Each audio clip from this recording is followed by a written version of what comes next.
You are listening to the Urban Sports Scene. I'm Wole, and I'm joined by my co-host Ray Jeezy, and we are Ray's in all dark. Now Ray's back. You gotta stop messing with your camera, bro. Stop it. We are part of Nah, I didn't do that Empire on Media purpose. at empiremedia.com. What's up, Ray? Like, thumbs up, bro. What's good? I'm good, man. Let's see. Here we go. Let's see how good we are. All right, go Yes, ahead. sir. Let's go. Oh man, I'm full of love today, bro. full of I got love, hearts. bro. What's I going got on, hearts man? happening. What's going on, bro? What's going on, man? We Uh, here. We in the building early. I'm excited about tonight. I'm trying to see how much conversation this is going to generate because I think I'm going to make a compelling argument. And you know what? I got some receipts. I'm just letting y'all know now. For what you mean, like against me or receipts for people No, who no, like the no, no, listeners no, no, out there? no. Commanders in general. Yeah, I'm just going to present an argument. I'm not necessarily pro one way or the other. That's got all I'm you, going to say for now. got you. I'm just telling you, I'm going to present an argument tonight, and I'm not an argument. I'm going to present a case tonight, A case. and I'm interested to see how people are going to respond to that. That's all I'm saying. I hope they just. I hope people listening with an open mind. That's all I care about, bro. Because I have an argument too, and I think it's a fair argument as well in terms of what I think. So I Oh, think my it's a man, fair Paul argument. checking in. You know what I'm saying? Oh yeah, Paul ready. Oh, what's up? What did Paul say? I didn't even see. Oh, he said, "What's up? What's going on, Paul? Man, What's appreciate up, you, homie. Paul? What's up, homie? Yes, sir. You know what I'm saying? So yeah, I just hope when we talk about what we talking about, folks got an open mind and ready to listen. But anyway, I mentioned Empire Media. Empire Media hosts multiple DMV sports podcast shows, such as the John Kine Report, hosted by ESPN Washington Commanders insider John Kine, and Jones Football, hosted by USA Today insider Mike Jones. You can subscribe to our podcast on Spotify, Apple Podcasts, TuneIn, and iHeartRadio. Just search the Urban Sports Scene. Also, hit us up on YouTube, man. Hit that like button, hit that subscribe button. If you're watching us on YouTube now, check out our other platforms on X at Urban Sports Scene, IG at Urban Sports Scene, and go to Facebook and hit us up at our Urban Sports Scene Facebook page. And also join our Urban Sports Scene Facebook group. Search Urban Sports Scene, sports bloggers, sports podcasters, and sports debates. Excuse me. Let's get into our tradition. The pregame. Here's what we have on tap. We'll off the break, we'll debate whether Washington should draft Marvin Harrison Jr. over drafting Drake Maye or Jayden Daniels. Then at 8:30, we'll talk about the Washington Wizards benching Jordan Poole. And then finally, we'll talk about Devin Haney scheduled to fight Ryan Garcia on April 20th. Al Jones from WFNZ 92.7 FM radio in the ring with Al Jones will join us to talk about this fight. All right, let's get right into it, Ray. I mentioned in the pregame, the Washington Commanders fan base have been clamoring for North Carolina quarterback Drake Maye or LSU quarterback Jayden Daniels. However, Ohio State wide receiver Marvin Harrison Jr., who ain't even attending the combine, might be the best prospect in the entire draft. Do you think Washington should consider taking Marvin Harrison Jr.? Hey, first of all, I'm gonna give a shout out to my man POV Mason. He's watching on Facebook. Cam Mingo, what's good, fam? And Taj, I see you. This is about to be dope though, Taj, because first of all, I want to say this: if you're gonna take Marvin Harrison Jr., if you're gonna draft him, the assumption is that the Commanders are gonna keep Sam Howell. Is that a reasonable assumption? Yeah, it's a reasonable assumption. Yeah. And here's the thing, bro. I'm going back on X. I'm gonna check out my page. Matter of fact, hit me up on X too if you can. At Urban Sports _Ray, and I got some receipts. Yeah. Because this was just a few months ago. So I got the first post from October 30th.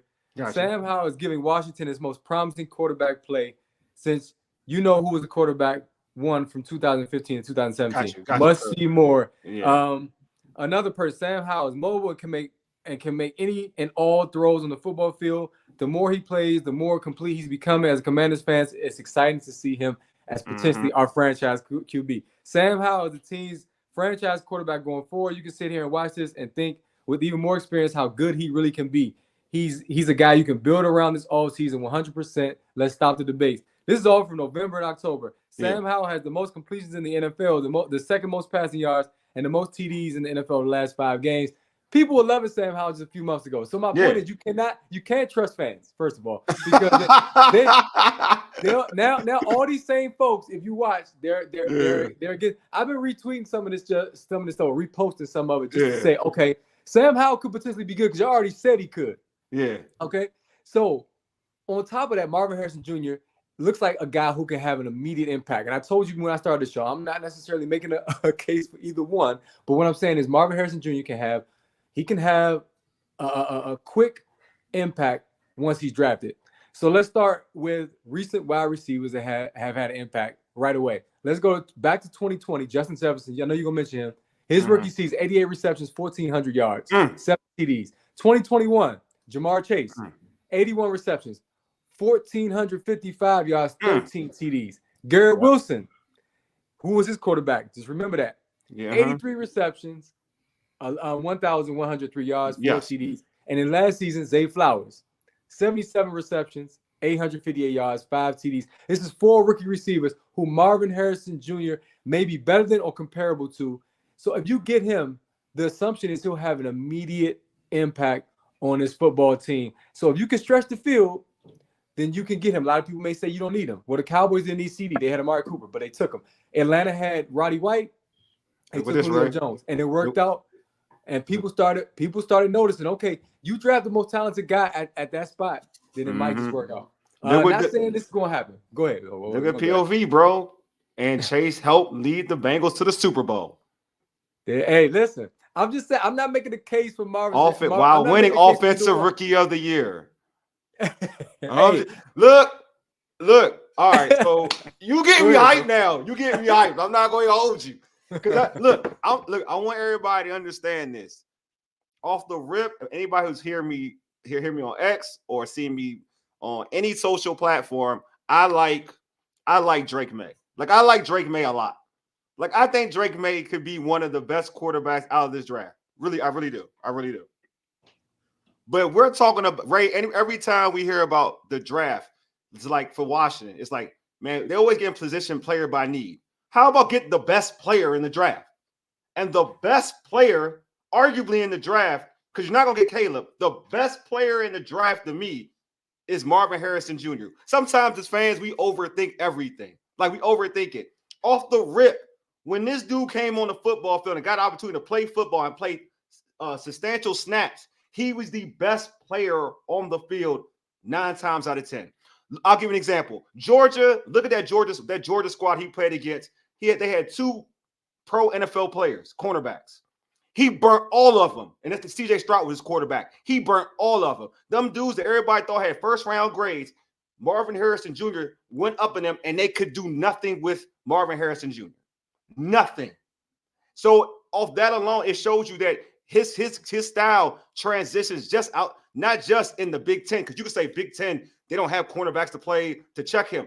He was busting the SEC's cornerback play in a bowl game. Like, so to me, when I look at Marvin Harrison Jr., he's the art. Like, if we're talking about getting the best player in the best player in the draft, you can get him in number 2, because the Bears are going to probably trade the pick or keep the pick and probably get Caleb Williams. So you're going to get the best player in the draft. This is always, like, folks are saying, well, you need a quarterback. It's about quarterback.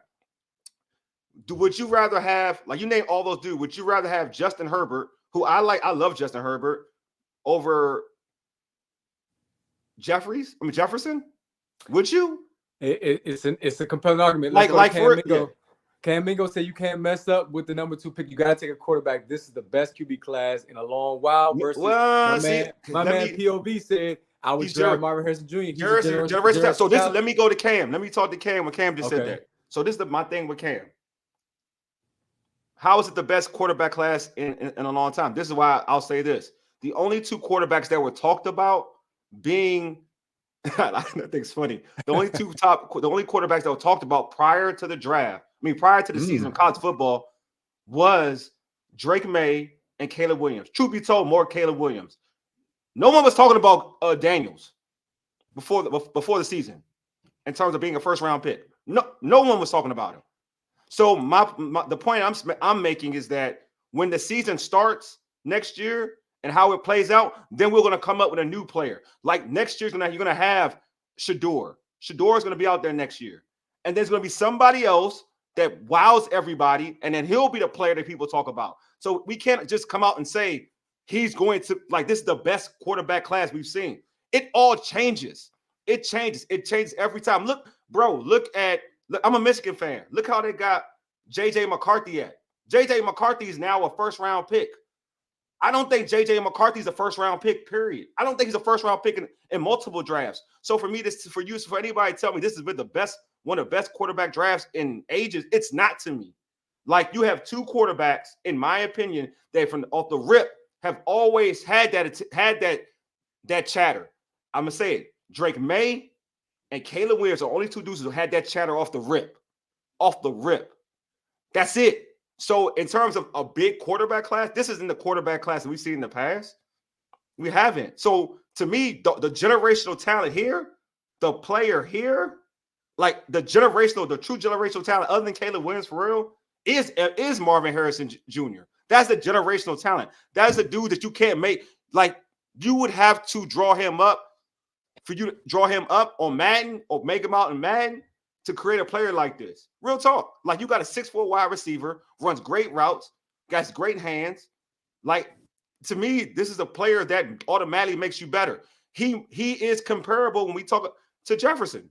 Like, he's comparable to Jefferson. And would you not want a Jefferson on your squad? And this is the thing. We talk about, because everybody talks about you need a quarterback. Look what happened in Cincinnati. A prime example. We do need a quarterback. Look what happened in Cincinnati. Joe Burrow goes down. Browner comes in. Jamar Chase and them making him look good. T. Higgins is making him look good.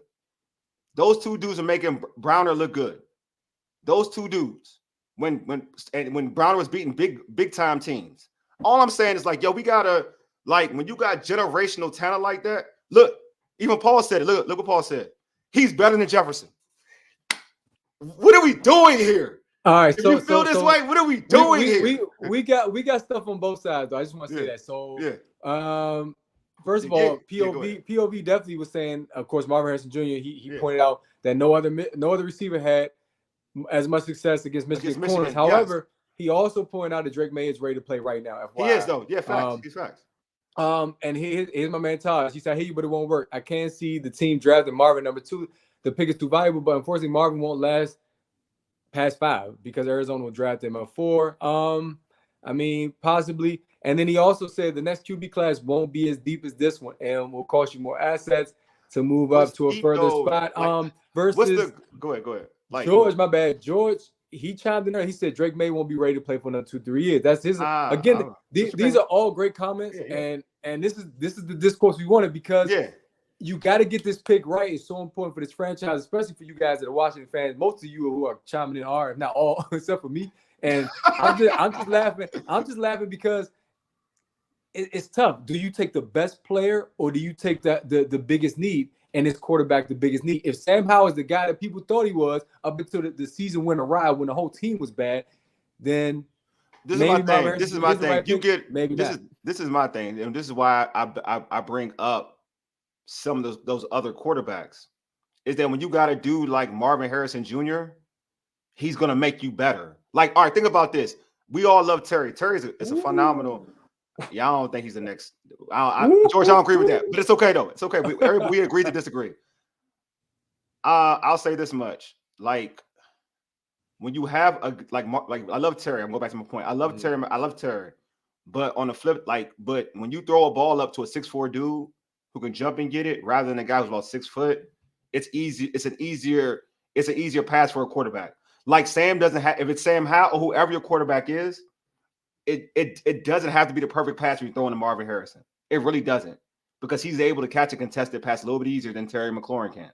So when you have a guy like that, what makes life easy, a big body wide receiver, which this team doesn't have and does desperately need, when you have a guy like that and who can run routes, bro, like, to me, you're going to make a quarterback look better. So if Sam Howell rates, to your point, if like all those comments you made about Sam Howell, right, that he has potential, you add in a Marvin Harrison Jr., you don't think he makes Sam Howell better? I just mentioned which old boy did, what Jamar Chase did for the backup quarterback in Cincy, and T. Higgins, what they did for him in Cincy. You don't think a legit, thank you. Like, you don't think that Marvin Harrison Jr. doesn't make Sam Howell better? Like, Sam Howell could throw, like, he could throw the ball up. Sam Howell can now those passes, real talk, those passes that were overthrown, for a 6'4" dude, now he can jump and get it. Like they're not overthrown. He can go jump and get it. We are split right now amongst the listeners. We got a lot of advocacy for Marvin Harrison Jr. today, which is dope. Hey, Taj, man, I appreciate you, bro, because something that Taj said, I'm gonna bring up just because again, I'm playing both sides tonight, fam. He said, as everyone acts like QB is the only position that can have buzz. Didn't we say the same thing about Chase?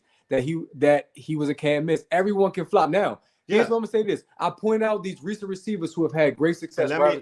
But there's also the Jerry Judys and the Henry Ruggs of the world that people will say, oh, and I could have threw Jalen Waddle in there too, because Jalen Waddle's had great success on the jump. And Tua State, remember, Miami fans wanted to get rid of Tua, but you stuck with him. He got a receiving core, and look what he did. Now, but to those who think that the receiver position can be a bust, I agree with that, Taj, totally. What do you say to that, Wole? Because there is a risk no matter what when you're taking guys at the top of the draft. So this is what I was saying. There's a risk no matter what. When you look at pedigree and you look at consistency and you look at the trends. So be real. Let's keep it buck. Let's add everything Marvin did. He produced against high top level talent. That's one in college. He's got good pedigree. His father's Marvin Harrison. So he's learned well, right? And he's performed on Saturdays. That's 3. Also, he went to Ohio State. Look at the track record of Ohio State. If you want to even erase the other 3 that I mentioned, look at Ohio State's track record with top receivers over the last 3 years. Real talk. And then if you put all that together, you would think to yourself that he is going to be that guy. You mentioned Garrett Wilson. Who is his quarterback, Ray? Thank you. Kids in New Orleans. I liked him a lot. He balled. Olave? Yeah, Olave. Okay. Balled as well. You know what I'm saying? Like most of these Ohio State, I'm a Michigan fan. I hate to say it, but it's the truth. Ohio State produces dog wide receivers. Even the kid in Seattle. The kid in Seattle like that. You know what I'm saying? As a slot receiver.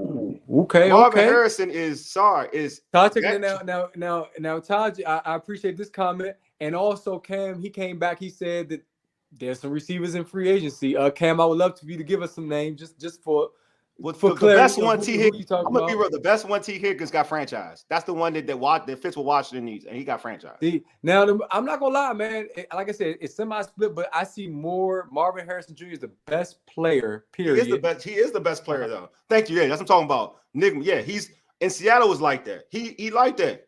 Everybody, look, Ohio State produces dogs over the last 4 years, 4 or 5. They've been producing dogs. And then you have the best of the crop. Their best receiver is coming. So does LSU, though. Look. I ain't say that, but their best receiver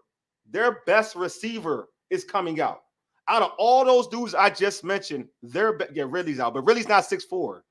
They need a tall receiver. That's what I'm like. They need a tall receiver. I like Ridley a lot. Tall is wild, bro. No, I'm saying I need a tall receiver. Like all I'm saying is like you got like the fans here have been complaining like we don't have a tall receiver. We don't have a tall receiver. Bro, you got a 6'4" receiver that can do it all.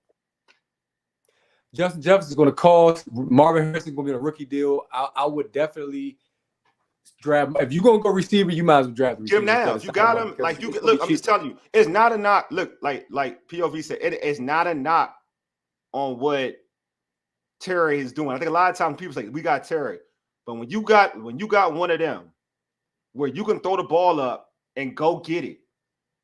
It's different, bro. It's a different vibe. The dog, we grew up with the Randy Mosses, the Megatrons. When you got a guy to say go up and get it, not just he runs good routes because he does that as well, but go up and get it too, man. Come on. It should my thing is that people. I know we need I'm with y'all. I know we need a quarterback. I'm not gonna say we don't need a quarterback, but my thing is that if you have a generational talent right there. That's there too. Is Maye generational talent? Is Jayden Daniels a generational talent? Because if I would say this, if Jayden Daniels was a generational talent, he would have been killing off the rip in college. You know what I'm saying? A system had to work out for him to be is what he was. I'm not saying he's bad. With the right coach, he can be good. But I'm telling you, Marvin is generational talent. Marvin is like from college, since he stepped on the field in Ohio State, he was one of them. the wide receiver position may be the easiest position to fill in the draft. I had to choose between QB or wide receiver. I'm taking QB, as Wole just named. There has been good wide receivers in the draft for 7 years. People are brainwashed. Thank you, bro. Here's the thing. There's a different. All right, so Randy, there's no Randy. I guess my thing, and I, Todd, you my dude. Is there like how if you can draft Randy Moss over an average wide receiver, would you draft the Randy Moss over a good wide receiver? I'm getting Randy Moss. Taj does have a point because we name a lot of good receivers, which means they're always there in the draft. Yeah, but they're not them. Like I get you, they good, but they're not them. That's cool. Yeah. But what I like what you said is about size. Because most teams that have had a tandem, they've had one guy like a Deshaun Jackson type, and then they've also had that big guy, Larry Fitzgerald, Anquan Bolden type of scenario. You talked about Russell Wilson, he's not Randy Moss. And his interview recently. Cortland Sutton was a big target. Yeah, Cortland Sutton, somebody he could throw the ball up to and feel comfortable getting that rock to him and say, you know what, I know my guy's going to go get it. But you know what though, Terry at his size is still proven to be a pretty good receiver. But y'all saying he's not number one now.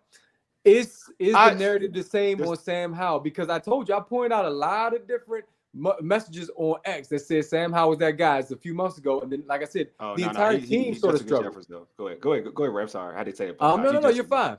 Anyway, you gotta watch Taj. I've been watching this dude. Oh my bad. He one of them, Taj. I'm serious. But go ahead, Ray. I'm sorry. No. I was going to this comment with this stab running back with Sam and drafting Marvin Harrison Jr. They're going to go at least 500. So next year we could draft 15 to 17 range. And you're not drafting a quarterback there again. You think they will go 500? Like, all right. So this thing, you think he said at least 500? They didn't go 500 this year, so he said it's gonna be an improvement. So this is the thing. I don't know. Like, so what do you think? All right. So they draft. So Brandon, I'm gonna ask you this question. If they draft a quarterback, what do you think the record's gonna be?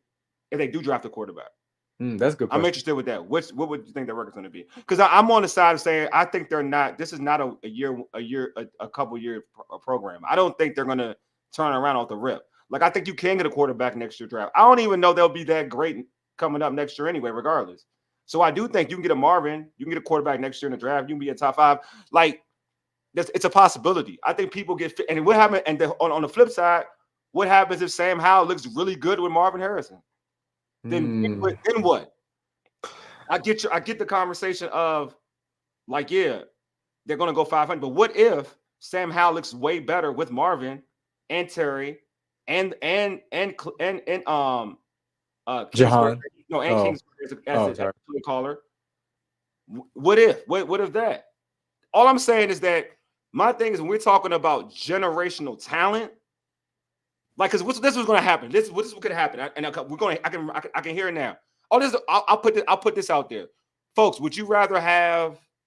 I think this is better because I think he's been a real good quarterback, and he was here. Would you rather have Kirk Cousins or Jamar Chase? His stats are really good. Like his stats are really good. Terry being doubled. Go ahead, bro. No, read this. Michael Ward again. Hey, appreciate you, brother, for your comments. The one thing about Terry is people fail to realize that he was being double teamed most of the year because most teams knew Washington did not have the best receiving core, and Terry was the go-to guy. Interesting. That would change if you have a Marvin Harrison Jr. Of course. Most importantly, you need to protect. You need to protect Sam Howell. Definitely. Chase all day. You got to protect Sam Howell. But see, if you think about this number 2 pick, guys. And I said this many times before. The last time you had the number 2 pick, you took Chase Young. Chase Young looked like it was a really good fit for a minute, and then it didn't pan out. And it's important that you get this right. Quarterback has been a position of inconsistency for the last 30 years. Yeah. So I can understand if the older fans especially say, we got to get a quarterback. But do you take that over a generational talent? That's the thing. It's like when my team Atlanta traded up to get Michael Vick. He was a generational talent. They had to, man. They had to. And granted, Atlanta just a few years before just went to the Super Bowl with Chris Chandler at quarterback. But they knew very good point. This dude was That's a good point. That's a good point. And the thing was, that wasn't even Dan Reeves type of quarterback. Yeah. So sometimes, even if it's not the guy you necessarily want, you can't pass on him. Like I said, I mentioned a couple of examples. CeeDee Lamb. The Cowboys didn't need CeeDee Lamb according to No, experts, but they took didn't him. need CeeDee Lamb. Yes, they did not. That's true. They didn't need him. Atlanta had Roddy White. They took Julio Jones anyway, man, and the results were there. So it's a tough one. I'm glad I'm not in that position to make the decision. But if you look at what Dan Quinn has been saying, if you look at these comments that have been coming out of the combine, if you had to ask it's me, like quarterback. it looks like quarterback. Yeah, Mm-hmm. I will say that some of my brothers saying I kind of like it though, because I don't think you get Marvin at 2, because I don't think you can draft him at 2. I to be real with you, I think that is like kind of for a quarterback spot, but I do think you can trade back, like when New England or whoever try to get a good high second rounder and then draft Marvin. I think you can trade back and draft Marvin. Like you could trade up to down to 4 and draft Marvin, and be like, okay, I'm good. I can get Marvin. You can go that route. Just FYI, we are like a minute over in this discussion. Cool. We can keep going, or we can transition to Jordan Poole. You let me know. We go. I'll tell you when. Okay. We can read some comments real quick, and then I actually want to pull out this poll that I tried to. Okay. Here you go. So we did have a poll. It says, should the Commanders draft Marvin over Maye, Arizona, or Jayden Daniels? It was 30% said yes and 70% said no. So the majority in the poll is pro quarterback. Yeah. You know what I'm saying?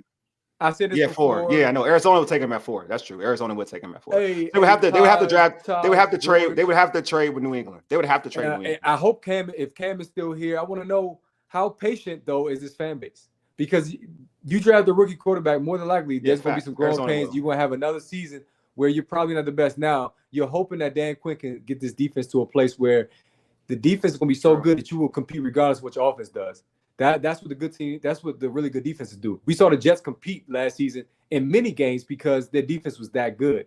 So, do you want that type of season where you have a young quarterback potentially go through some growing pains? You have a really good defense. You have hope for the future, or do you want to compete now? I think if you're going to compete now, you're going to go receiver. If you are planning for the future, then you're going to go Marvin Harrison. I mean, you're going to go quarterback. But to me, it has future players. No, they're both future players to me, though. You know what I'm saying? Like, I think we all get like, all right. For instance, if you draft a quarterback, like we can say, like you can get bust receivers, right? But if you draft a quarterback and he's not him, and he could be okay, he's not bad, but he ain't him, then what? You know what I'm saying? Then what? When you have a guy that can automatically do this for you. Zero patience. You know what I'm saying? Cam, you said it, bro. You said it. That's what I'm saying. I mean, but it's not all about the fans. Like I said, the fans are going to switch up from week to week. Cam, I'm gonna show you love because you, even when it comes to Washington, the Wizards. I mean, you're consistent. Cam, no matter what, injuries, no matter how difficult the season is, you like, you know what? Let's let the process play out. Let's see how this will turn out. Cam's consistent, bro. He's consistent. There was somebody else who hit me up earlier. It's like, we have tape on Sam Howell in the NFL being successful. Yeah, we do not know what these other QBs will bring to the table. We know what Sam brings to the table. You get Marvin Harrison Jr. with him, that could be a difference maker. So that's a compelling argument. But my man Todd said, F the fans as a whole. The fans. Todd, I'm with you. Hey, I ain't gonna hold you, Todd. You're right. Well, see, that's why I pulled out those receipts. That's why I pulled out the receipts, because I'm like, so many people were high on Sam Howell in November, and then again the entire season went left. It wasn't just Sam Howell that started to struggle. It was because the entire team was starting to struggle, and the morale was just bad. The coaching, that entire culture is gone. So you guys got to think about Sam Howell with a new coordinator, like Wole said, and with a new owner, just a new roster around him. Definitely. I think it might be different. Hey, if the Bears pass on Caleb, do we draft? Yeah, definitely. I'm not going to play with you. Yeah, definitely. Hey, what's good, bro? He said Caleb will be gone at number 2, most likely. So if I was watching, I draft Jayden Daniels. And mind you, Samori is a Giants fan. So is he? I was rocking with Samori the other day. Samori, what you say? You said no matter how bad the Giants are, we find a way to beat the Commanders. So that's trash. So I don't know if you thinking about that as you make that comment. But do you want to face Jayden Daniels as a Giants fan twice? They probably do. Quiet is kept. I found the Bears. They should draft Marvin. Woo, yeah, I think they should. I can hold you. So I do. Marvin, so Cam. Let's keep it. I'm gonna keep it. I mean, not Cam. So Taj, I'm gonna keep it a buck. I agree with you, Taj. I totally agree with you. Because I think Justin Fields and Marvin can rock with DJ Moore. I think they can rock. So I do agree with you. I like Sam Howell. The issue with the coaching staff. Yeah. So that's the thing. Okay, yeah. so let's go like real quick. I know this is like because there are a lot of people have comments and I don't want to like shut them out.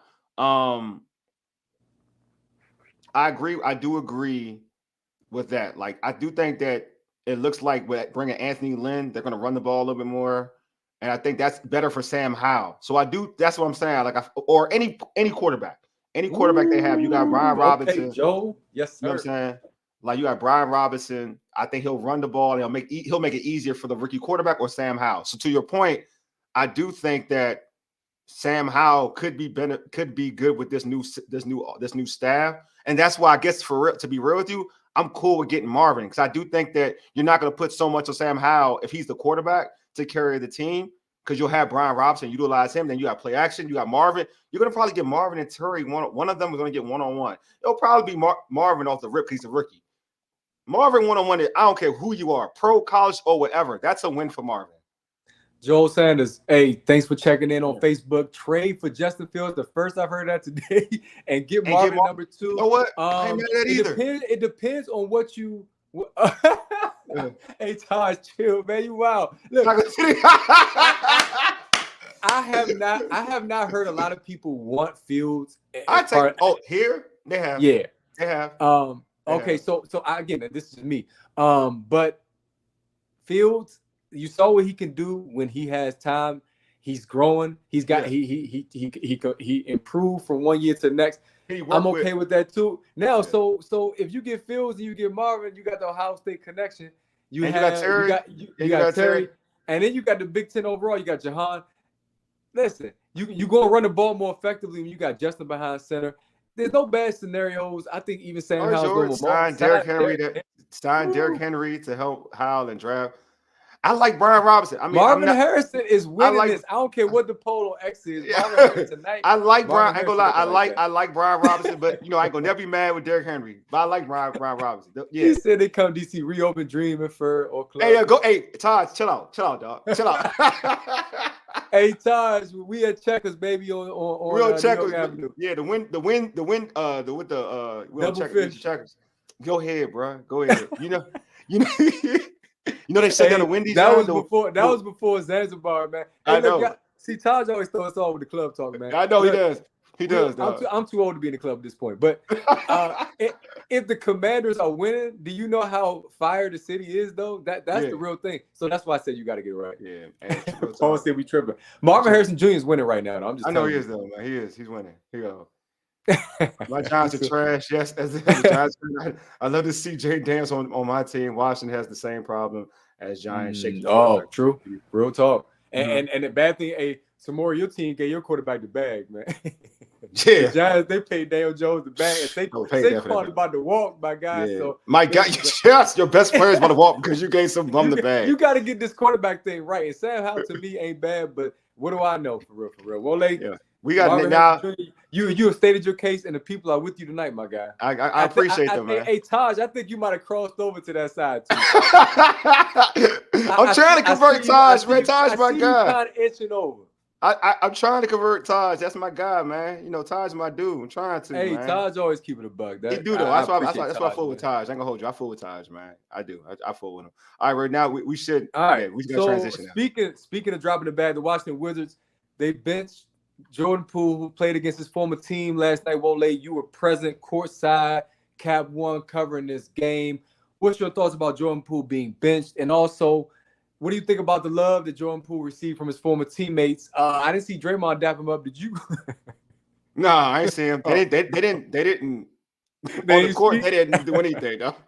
I saw Clay Thompson. I was paying attention to that joint too. They ain't do nothing, bro. It was only like Clay. I don't think he interacted with Steph like that. From what I saw, he may have, but I didn't see him interact with Steph. Yeah, man. Like in terms of Jordan Poole, like I agree with the benching. Like I've said this before, man. I think he's a horrible basketball player. You know what I'm saying? Like I think, you know what I'm saying? He said, Wole with the courtside camera view. Thanks, Taj. I appreciate you. Like I think, Paul funny. He said Ice Spice coming off the bench.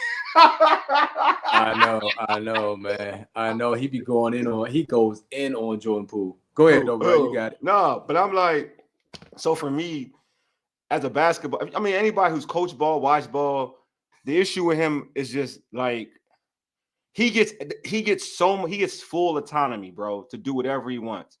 And the stuff, and so for instance, I'm gonna read off actually because there was an article on actually friend of the show. So it was on Inside the Wizards by Karita Parks, friend of the show, and she referenced Poole talking about being a point guard for 3 years and now he's playing a different role. Doesn't sound he does I mean, to me it sounds like a big excuse, right? Because like he's saying that he has the ball on he's used to having the ball in his hands. I'm watching this dude play. He has the ball in his hands a lot. What he does with the ball in his hands is the problem. Like he's trying to do and one stuff, turn the ball over. He takes bad shots. He's trying to do step backs that are covered. Like to me, he's a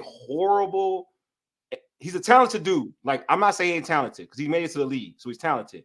But in terms of basketball, I think Paul said it here, and I totally agree. His basketball IQ is low. And I know like Golden State is different. And I said before, playing in Golden State is a different animal because no one's really worried about Jordan Poole thoroughly.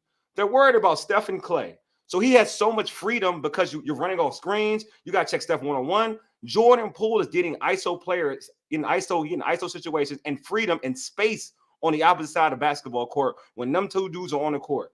So Jordan Poole, to me, when he compares that situation, this situation is totally different. And then when he played well when Steph and them were out for the injury, that's different because basically you're playing with a blank canvas and that's just you. You know what I'm saying? Here now in Washington, everybody's doing their game planning for you. You are on the scouting report. It says Jordan Poole. He's not that type of player. You know what I'm saying? Like I'm frustrated for players who didn't get this type of freedom, who I used to like and thought were better scorers than him. Like a Michael Beasley. I'm mad that Michael Beasley never got this kind of freedom. If Michael Beasley had this type of freedom to throw all types of junk, step backs, trying to throw shots behind his back, dude, he would kill in this league. Or Cam Thomas. If Cam Thomas with the Wizards getting the freedom Jordan Poole gets, Cam Thomas would get 30 easy.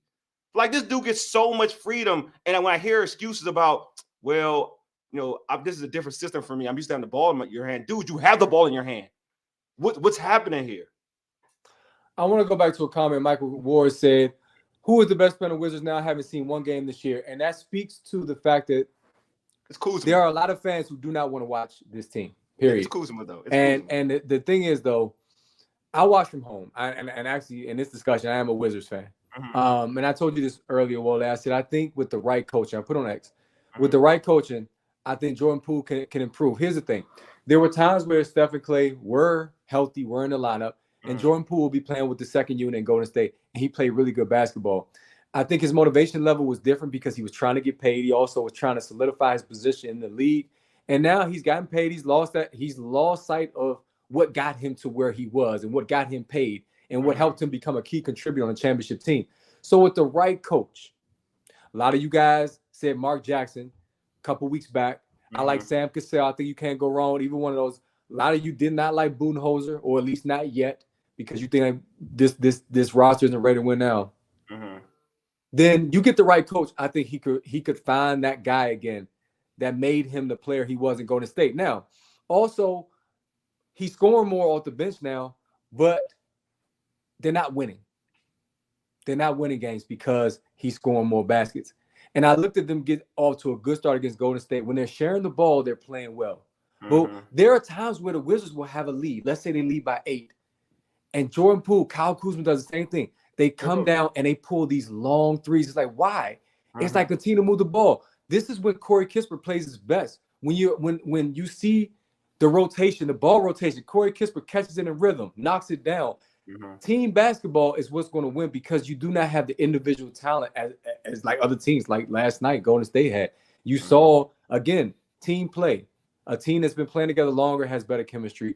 And Golden State didn't play their best game last night. Well, no, they was off. They were straight up. Steph was off. No, Steph was off. Steph was off. And to me, that's when you catch a team like that bleeding, that's when you go for the kill, bro. And the Wizards failed to do that last night. And Jordan Poole was part of that. Cam, like I said, you a ride or die, bro. And I'm not against Jordan Poole.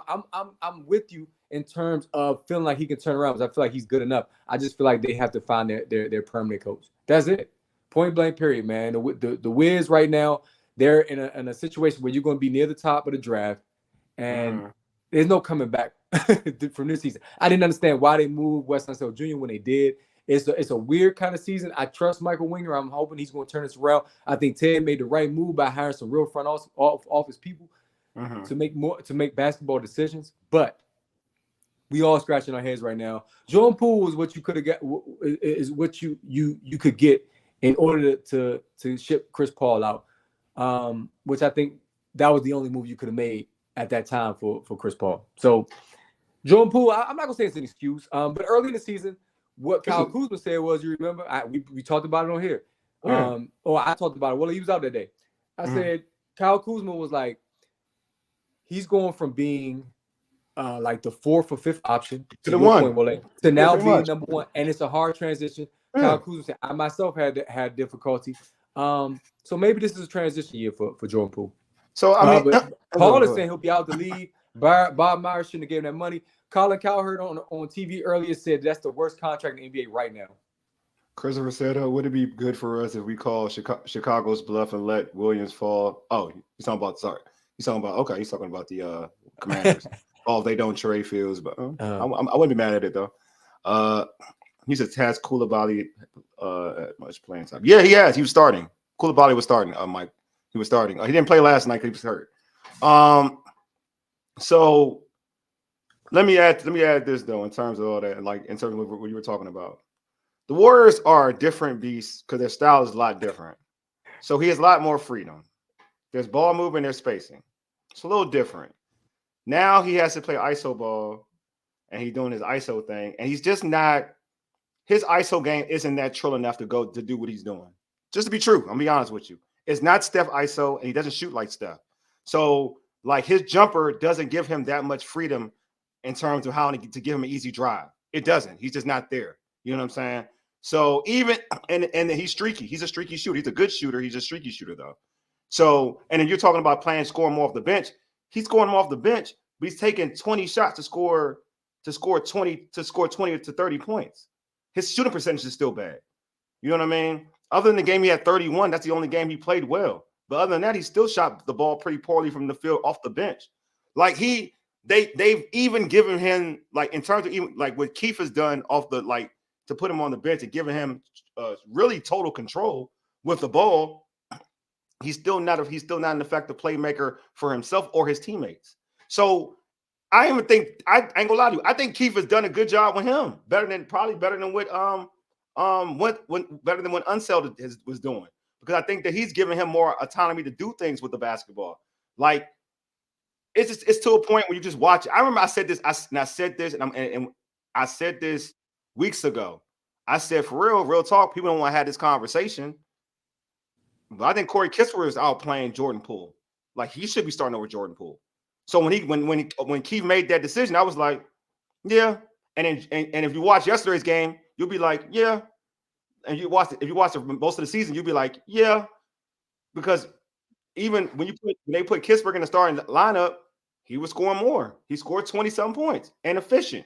Tyus Jones been your most consistent player, ball handler. My man Taj said, too bad the team doesn't have a big that can run effective pick and roll. I like Michael Bagley. I do like Michael. I do like Michael Bagley. Michael Bagley. I think he's Marvin Bagley. Marvin Bagley. He's been good. He's been efficient. Yeah, like I said, I mean, and Samori talked about KP. It's a full blown rebuild, Samori. That's why you see guys like Brad and KP get shipped out, because it's a full blown rebuild.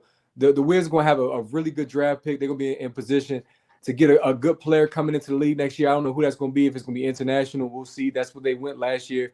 So I'm interested to see how how they move forward, and if Jordan Poole is still on this roster, because I feel like if he did have trade value, it definitely is plummeted. I love you, Cam, but I just don't know. And then if Keith is coming back next season, I don't know if that's going to help land free agents.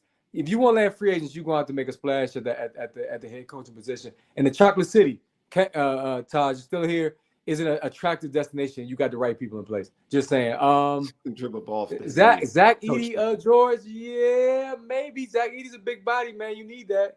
But I don't know how high you're going to take Zach. He's probably going to be. He's going to probably be later around. He won't be in the first. Zach Edey needs to kill this tournament, George, in order for me to say he's going to be all right. They should win a chip with him at center at Purdue. All right, Wale, you got it, bro. Now, did you read the Mike's comment? I'm not sure. Did you read Mike's comment? About the, I want to make sure I did. Yeah, well, we'll see. What position player should the Wizards they're going to have more ping pong balls, Mike. We don't know yet. I don't know the best player, hey, Mike, I ain't going to lie to you. Best player available. That's what they need. Best player available. That's where they're at. Their best player available. You think Denny's their best player? Denny's been streaky. Man, I like Rob Dillingham out of Kentucky a whole lot, bro. But anyway, it's a whole nother discussion. They got to draft Alex Sarr. All right, okay, Wiz getting some comments out here, man. Even though they got 9 wins, they just ahead of the Pistons. I'm just saying, anyway. Like they need what.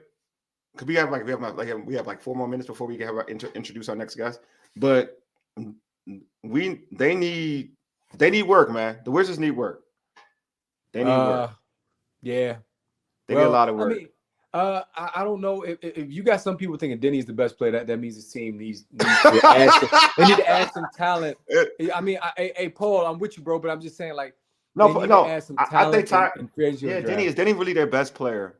Nah, Kuz is. I ain't gonna lie to you. It's Kuz. Be the pick. Nah, Kuz their best player. I ain't gonna hold you. Kuz their best player. He's their best player for real. But here's the thing though. Kuz stayed so he could continue to jack. Yeah, I know. But I'm be real though. But you know what's? But see, I'm gonna be real. Winning basketball, man. Like they're not playing. They both not playing winning basketball. But I'll cue the buck. I don't like who's being compared to Jordan Poole because that's how OC Jordan Poole is. Like that's how OC Jordan. Like Jordan Poole is way more OC than Kuz. Ray, I'm yes. No. I'm not. I'm shaking my head. The thumbs up that came on my screen. I'm not shaking my head at you. Yeah. I'm not debating who the best player on the team is. Yeah. I think that Jordan Poole goes to the rack a little bit more than Kuz does, though. Or maybe is it about even? No, it's because it's ugly and it's not. All right, so he goes to the hole. Yeah, he does. So I agree. No, he is. He goes to the hole. I'm not going to say he doesn't, but it's out of control. Like, it has no chance to go in. Like, it's a bad drive. No, real talk. It's a bad drive. Like, I just don't like Then he gets mad. He'll throw his body and act like he got fouled, and there is no foul, and he gets mad that the refs don't give him the call. Yeah, I mean, I just don't like when he's trying to make the highlight crossover reel when trash, bro. When you down a dub and you trying to yank somebody. I'm not feeling it. Again.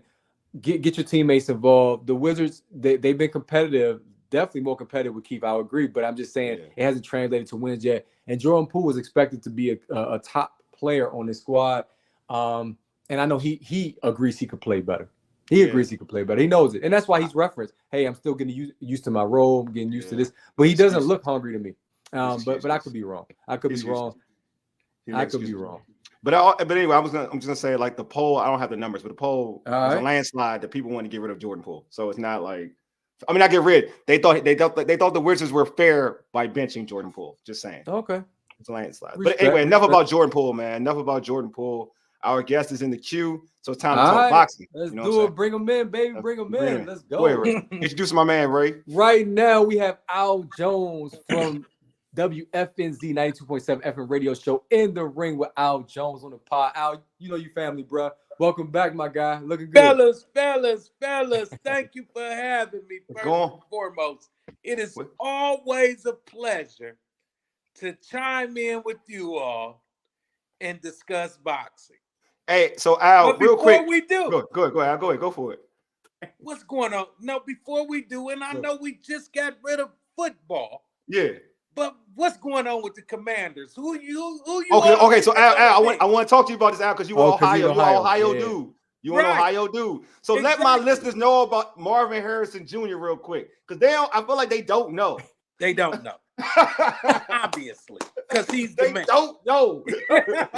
Like I've been trying to tell them, like that's who I want. He is the man. No, just don't mess around and do like Charlotte did. And pick Bryce over Stroud at quarterback. See? And you see what Stroud did this year with the Houston Texans. All right. So do not slip. I'm telling y'all now.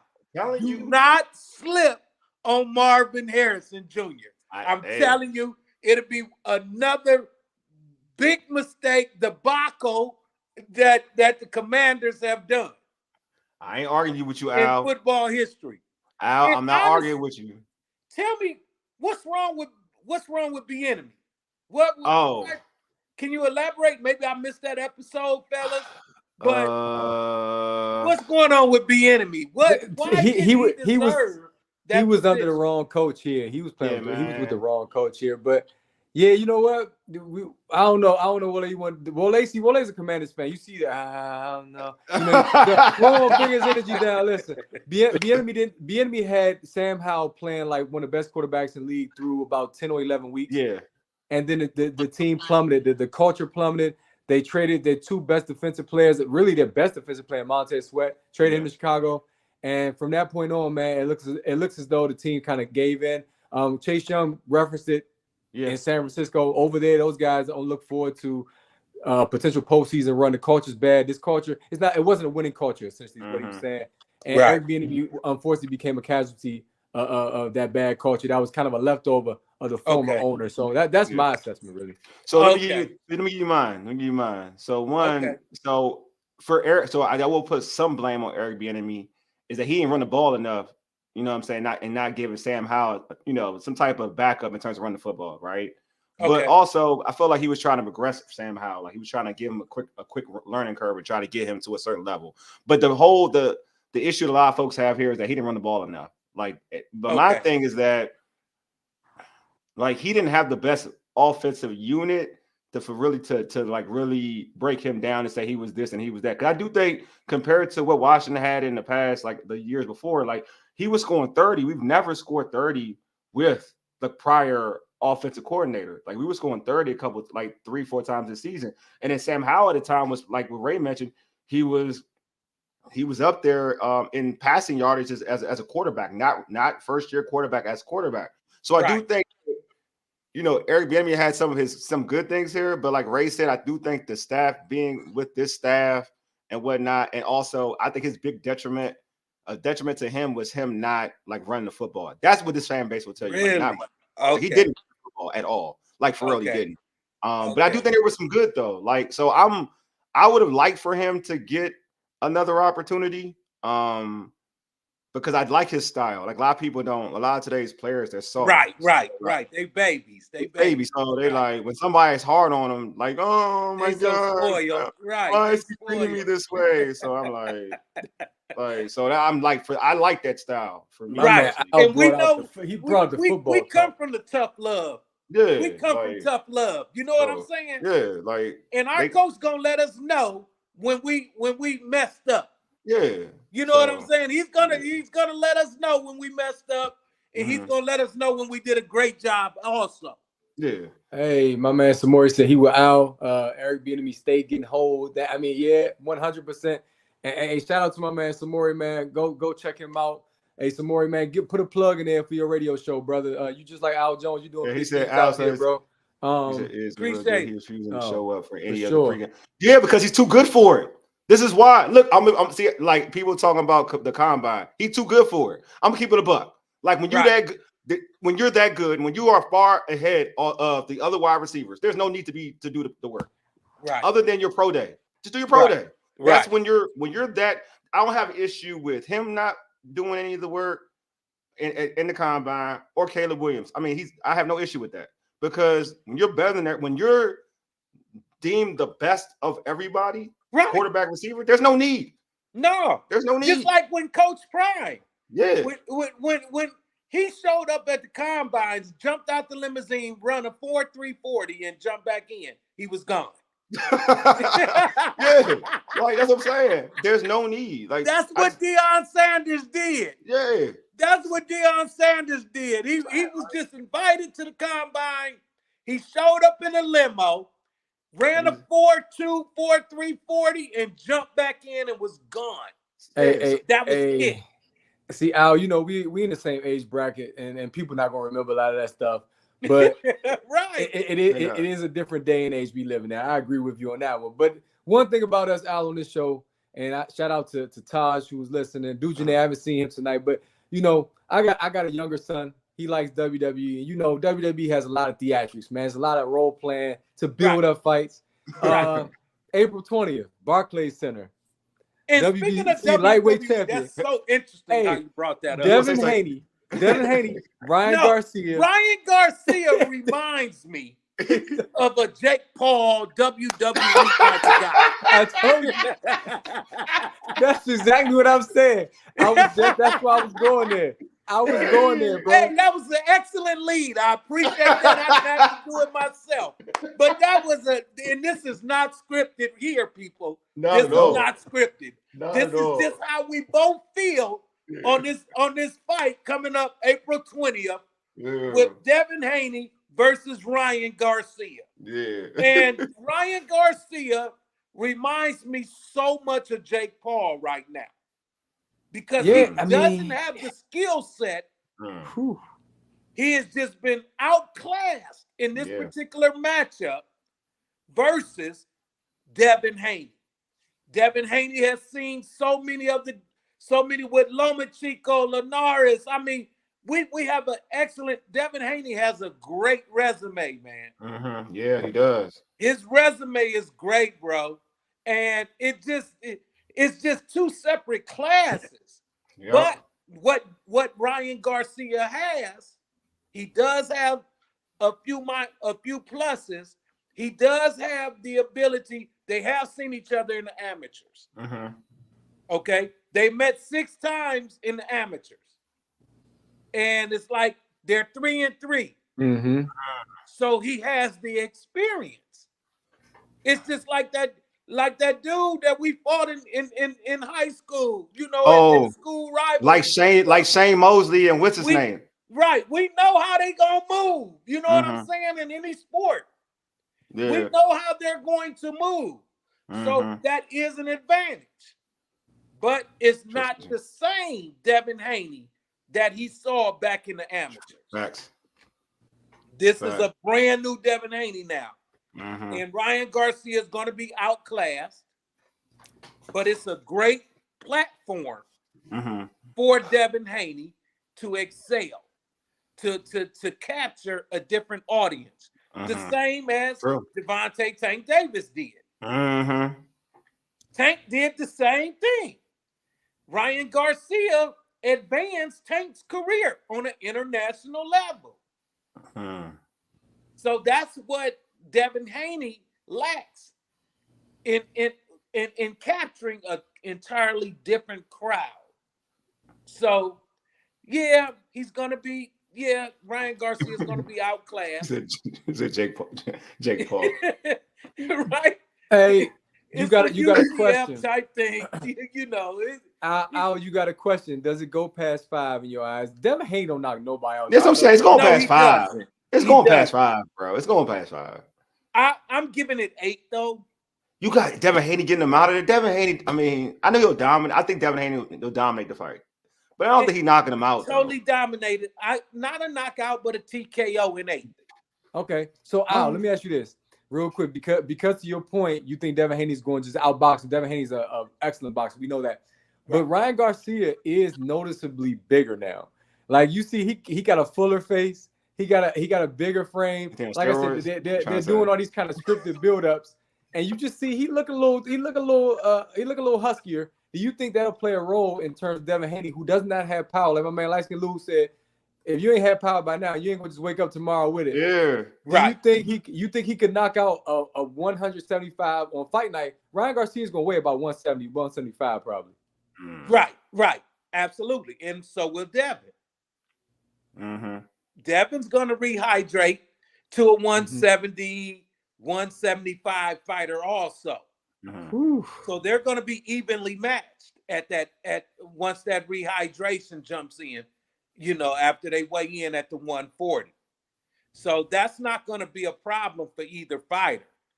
You know, and even when Ryan Garcia came up against Luke Campbell, Luke Campbell he's still. And he's nowhere, his skill set is nowhere near Devin Haney's. and Luke Campbell was able to drop Ryan Garcia. True. You know, so that's not going to be a problem. it's really gonna be. I mean, it's really an uneven match. I mean, I don't want to. I'm just saying that right now. I don't want to put a prediction. I know we don't want prediction right now. I don't want to put a prediction because that's right. Like I don't want to put a closer prediction to the out fight. there yet. Yeah, you know, because we gotta get to the fight. Exactly. And that's when my decision will be made. But right now, as far as the odds are concerned, and weighing things out, you know, everything is you know, majority of things are going in Devin Haney's favor. You know, but I definitely will, you know, look forward to seeing this match. It's going to be an interesting bout, you know, based upon the experience of Ryan Garcia being in the ring with Devin Haney. So, I mean, it's going to be a good fight. I want to see the advancement of Devin Haney's career. You know, I can see some, because both of them, they're really friends in the way they act. You know it. That's why I said WWE, like it's scripted. Exactly. And even Devin Haney's team was like, it's personal, to him, man. It's personal. Push me a little bit. It's personal. So it's so obvious. But one thing is, I know you've been watching the build-up, Al. Haney's already saying he's probably going to target Subriel Matias next, who is scary because he don't stop coming forward. I don't care how many times you hit that dude. He gets hit a lot, a la like Rocky. You remember Rocky used to get hit 80 times in that movie. Subriel Matias gets hit a lot. But when he throws, he's throwing to kill you. Stylistically, is that a good matchup if what happens if Devin Haney beats Ryan Garcia like you think it is? Okay. No. Matias, he's one-dimensional. He's like Rolly. I don't like him either. Yeah, I don't like him either. He's like Rolly. You should see our. He's one-dimensional. You should see our. So you should. It's wild. Matias. We have a YouTube video with Gary Antoine Russell, and the Boogeyman. Yeah, and no one mentions Gary Antoine. No, he don't. But see, and they don't. And Matisse, because he mentioned Matisse, he mentioned him, and everybody, a lot of folks on the channel was like, he don't want no Matisse, he don't want no Matisse, he don't want no. And I'm like sitting there like, come on, y'all, right? Like, come on, right? So it's wild, y'all. I'm glad y'all mentioned him because I feel like folks really have this thought process of him like he's a guy that can touch a boxer like that, for real. You know what I'm saying? Right. Al, we got a question for you. So is that Garcia's career arc good enough to get his ass whooped by an upcoming superstar? I appreciate you, Taj. What you think? You think this is like the gatekeeper now? He a gatekeeper? Yes, because he has the fan base. Ryan Garcia has the fan base, man. I mean, you know, the Mexican, our people, our brown people love Ryan Garcia. They do. You know, they love Canelo. They love Benavidez. You know what I'm saying? Yeah. So they have such a huge fan base. And it would be so glad. I would be so glad to see Devin Haney capture at least some of that fan base, because a lot of them gonna walk away upset. But if he can capture a few fans, that would be great, man. Because our Latino brothers and sisters, they just have a huge fan base, man. They do in the boxing game. They do. So So let me ask. So I'm gonna ask this question for Ryan Garcia's sake. Do you see this as the biggest fight of his career right now? Where he's trying in terms of his mental, is this the biggest fight of his career? No, I really think the biggest fight of his career was against Tank. Okay. You know, Gervonta Tank Davis, who right now, quote unquote, is the face of boxing. Yeah. That was the biggest fight of his career. To go against a Gervonta Tank Davis. You know, so that was it. So now, if he loses, that's what I'm saying. Like I said, back to Jake Paul.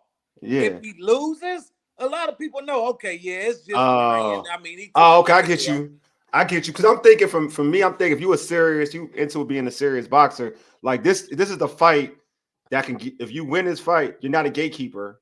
You're back to being a prize fighter. But if you lose this fight, it's it. You were straight up real blown. You're done. So to me, the Tank fight is the more popular fight. Definitely, I agree. The Tank fight was the biggest fight. Right. In terms of at this particular point in time, self-importance. Like I feel like if you get dominated in this fight, forget winning or losing. If you get dominated in this fight, right, you might as like real talk, because you're still relatively young. You might as well think about stop boxing. To be real with you, I'm keeping right. You the gate now. Yeah, because you're just gonna have one role and that's it. Like you're gonna be. Yeah, exactly. In terms of Gamboa, exactly. Right. And the only reason you'll be getting fights is because a Gamboa or what's my man what's my guy? Adrian Broner. Like a guy that people just want to fight because you bring there's a certain class, there's a certain type of popularity with you. Like I want to see what Broner going to do, or I want to see like Ryan Garcia, he got a social media followers. I want to see who you can bring them over here so I can get that rub. You know what I'm saying? Exactly. So I just feel like if you're a serious boxer, if he's a serious boxer, he really has a passion for it.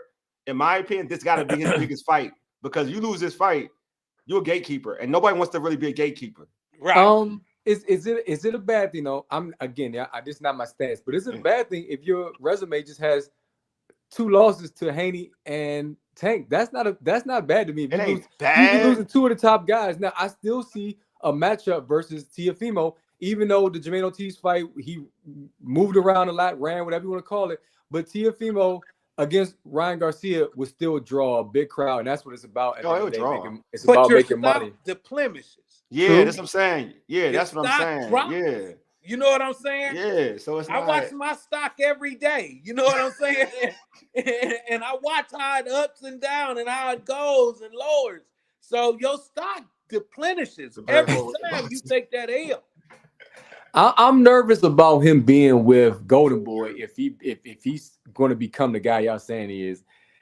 Oscar De La Hoya already, to me, at times disdains the decisions he's made, so he has it out for him. Because he said before his last fight, before he got that knockout, he said Ryan has never become a world champion, and he had a smile on his face, like because he annoys him. Now he publicly squashed the beef with Bernard, you know. But that's like why he's just playing promoter role now. Okay, that's what I'm saying. Oscar is just playing. He's taking the neutral route on this. Right. You know, it was good to see the beef was squashed yesterday in the press conference with him and Bernard Hopkins. Bernard can't stand Ryan. Can't stand. Devin Haney and Bill Haney. Don't like him at all. Yeah. He hates both of them. But the beef was squashed between him and Ryan yesterday, publicly. Right. Publicly. That's but WWE. But with everything being said, Eddie Hearn is the secondary promoter, and Golden Boy Oscar De La Hoya is the primary promoter in this fight. So, with all things being said, it's a good situation for Ryan and Devin, with both of them, with Oscar being in the middle and saying, I'm not going against you, Devin, at all, and I'm not going against you, Ryan, at all. I'm just going to sit back and just play promoter on this one. Wale, do we have enough time? We over a little bit. Yeah, go ahead. I got to talk to you about PBC as well, because that's a question. We got a question. Go ahead. Todd has a question. So what's next for Terrence Crawford? Is Canelo fight still on, or was I dreaming? Hey, it's a good question, Todd. It's a good question. They both are gone for PBC. Great question. So what's your thought, man? What's your thought, man? Well, you know, Canelo has parted ways with PBC. Yep. As of now, he's parted ways with PBC. He can't get a fight. And Bud Crawford, we don't expect really to see a rematch. Nope. Against Spence. I don't see that coming anytime. If it does, not anytime soon. Don't need to see it. So Crawford, expect to hear Crawford being, a free agent as well. Really? Okay. I don't see anybody that they can really match up in the PBC family. In the family, I can't see anybody really matching up with Crawford. To fight him, yeah. I got you. To fight him. Yeah. So, well, see, that's why I asked. I asked you that because it's already been rumored that since the rematch clause with Errol has expired, so has his contract with PBC, basically, because he was only tied to an Errol fight and then an Errol rematch. So Crawford is gone, Canelo is gone, Benavidez is moving up now. He's going to potentially move on to try to challenge Bivol or Better BF. The PBC it's so much chatter about if they're even going to stay around. You got so many fighters who are wondering. Gary, that's why I was saying I don't even know what's going to happen with PBC. What do you see as the future of PBC, and who can help Al Haymon get back to where he was at one point, where he was putting on the best fights? Because one name mentioned was Tim Tszyu fighting Crawford. I think that's still a good fight at 54. That could help the PBC because Amazon will need big fights. Keith Thurman ain't it to me in terms of you trying to keep the money flowing. Right. Well, and he light skinned. You still.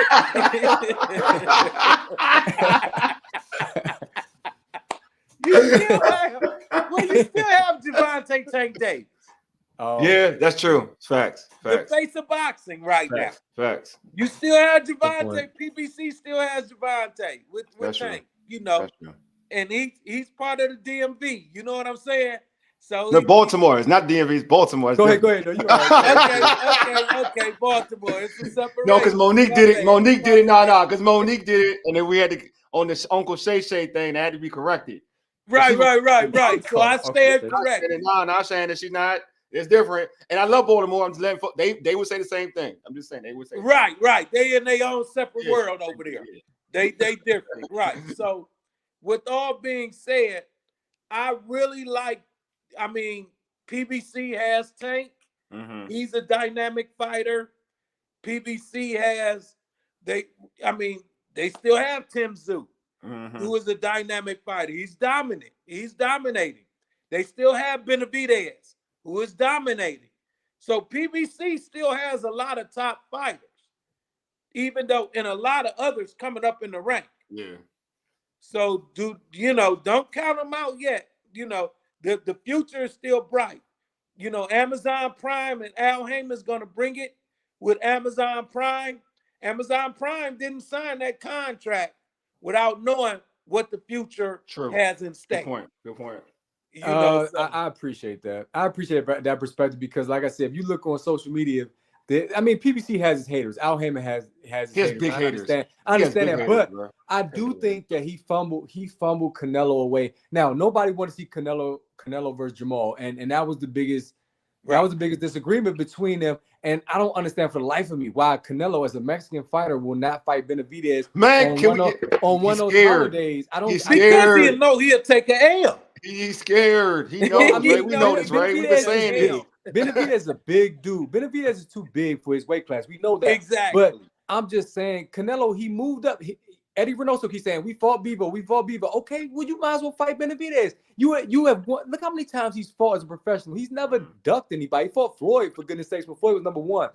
I just feel like that fight, Amazon Prime would have definitely been more willing to spend on PBC if that fight would have happened. But that's all hypothetical. I'm glad you pointed out. I don't know if Frank Martin is the opponent everybody wanted to see Tank. Wole had a question about should Tank have been fighting like a Devin Haney and Devin Haney's at 140. Tank is going back to 140. There's a question right now. There's a question. Go ahead. All right. Todd has a question. Is there any way David takes on Stevenson, or did Stevenson hurt his stock in the past fight performance? So this for you, Al. Well, with Tank fighting Shakur, it's gonna be, now we're dealing with PBC and top rank. Top rank, yeah. So now the politics is involved. Hopefully they can come to some type of agreement, just like they did with Wilder and Fury. Sure, yeah. Hopefully they can come to some type of agreement. I would love to see that fight. That's a great fight in boxing. I think it would definitely sell from a business standpoint and from a boxing standpoint. That's a good fight, and that's a great question. Hopefully we can see that. Shakur, doesn't need to be left out of this equation. Not at all. He brings it. He's a talent. He brings it. Man. And they can't isolate him. But see, that's the thing with Top Rank. Top Rank is just a build. If you notice, Top Rank just builds fighters.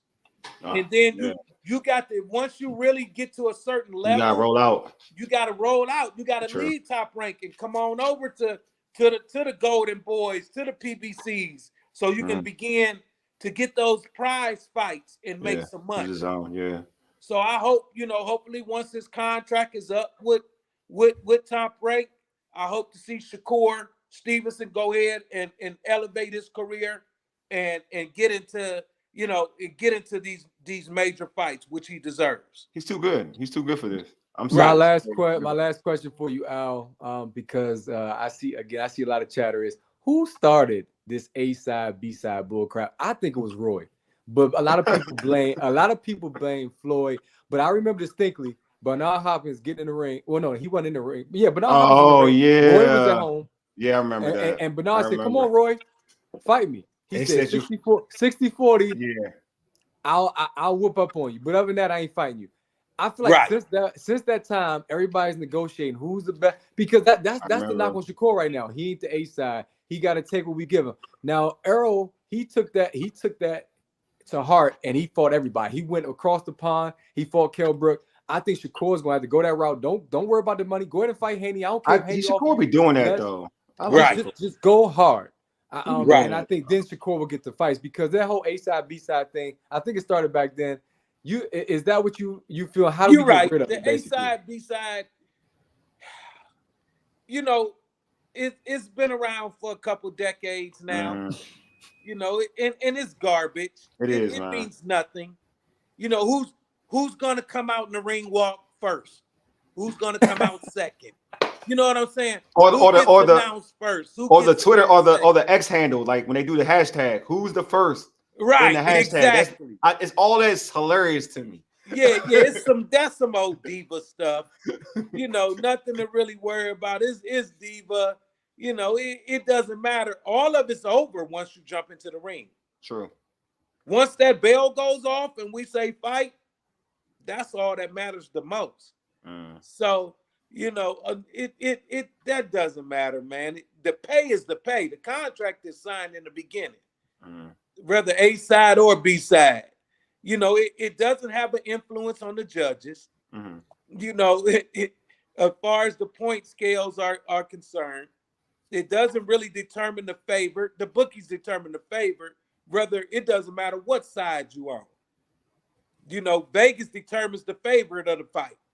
Whether you minus 250 or plus 250, that's determined by Vegas, and it's not determined upon which are you A or B. So with all things considered, it's senseless. It means nothing. It's just something to get into another fighter's head, more so than I'm concerned. That's how I see that, man. Man, we could talk to you about boxing all day, bro, but we gotta kind of close the show out. Before we close it out, Al, how can folks catch your radio show, and also how can they find you on social media? Yeah, 92.7 FM. I'm all over the world, man. Got some real big things coming on, man. You are, though. Real talk. Yeah. It's some real big things coming off this year. Also AJ in the ring. AJ in the ring on IG, in the ring with Al Jones on all other social media platforms. I'm here. You got any questions, feel free to watch me. Feel free to reach out to me, hit me in the DM. I'm available. And it's nothing like, and I appreciate the callers and the listeners coming in today, sending their questions in. And you can it's always a pleasure to catch me on you guys' show, man. Man, Al, man. We love having you on. It's always real talk. Yeah, I love being on here, man. It's always real talk, man. Al, thanks for being on, man. We're gonna try to get you on again. Hopefully after the fight. Okay. And Frank and Tank, we got to talk about Frank and Tank. Oh, I know. I want to talk about that one too. I do kind of want to talk about that one. We'll talk about that one. Yeah. All right, we'll definitely do that. All right, Al, we'll do that. That will be the next one. All right, Al. Peace. All right, fam. Peace. Oh man, yeah, we got to talk about that fight because I'm interested in that fight.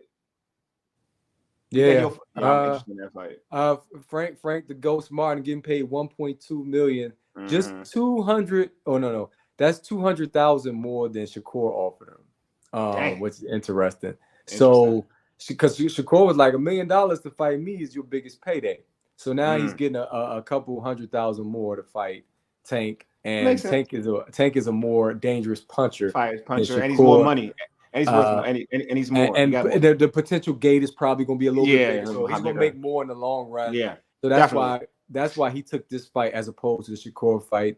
This is a business, and I understand that you got to make as much money as you can. no doubt. And you want to make sure that you're as healthy as you can be toward the end of your career. Not gonna knock it, but hey, shout out to him. Shout out to all the folks that listen in tonight. It's been a dope discussion.